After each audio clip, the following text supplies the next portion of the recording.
real men sleepers for you guys out there, and these are guys that you're going to want to take because once your starters get injured, you want to plug them into your draft, and then you want to scare your enemy with them a little bit. So my first real man sleeper is running back Giovanni Bernard of the Bengals. Now, he is a rookie. So far in the preseason, he's only averaged 3.8 yards per carries, but he does have 2 touchdowns in the first 2 preseason games. Now, in the 3rd preseason game, he had 39 yards and 2 catches for 17 yards, which brings me to my next point. If you're in a PPR league, he's going to be a good guy to stash away. They're definitely throwing him the ball. He had 3 passes in his first preseason game, and then he had 1 for 22 yards in the 2nd.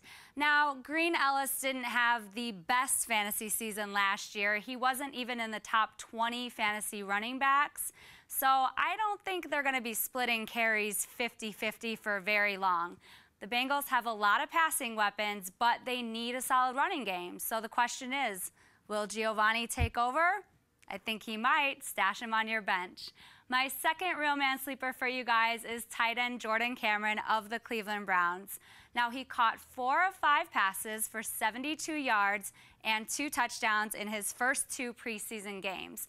Also, word is on the street, he's improving as a blocker, which you know for tight ends means if they can block and catch the ball, he's going to get more snaps. They have a new offensive coordinator, Norv Turner, and he likes using tight ends. Look at what he did with Antonio Gates in San Diego. This is a guy you need to have on your bench.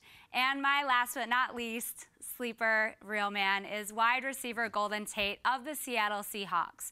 Now, if you've been playing fantasy football for a while, you know how important contract years are to players. And if you're new, then you need to pay attention to this. He's in his contract year, and he's been the most impressive player in training camp that they had so far.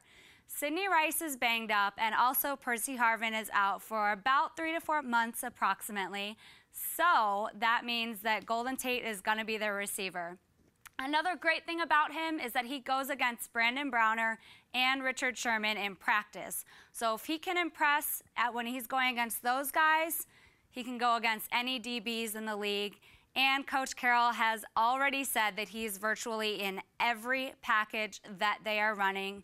Get him on your bench and plug him in those flex positions. Those are my real men. Now, you can tune into our podcast tomorrow at blogtalkradio.com/GRR, and we'll give you some different sleepers there. And now we're going to swing it over so that Greg can give you his beast mode sleepers, of course.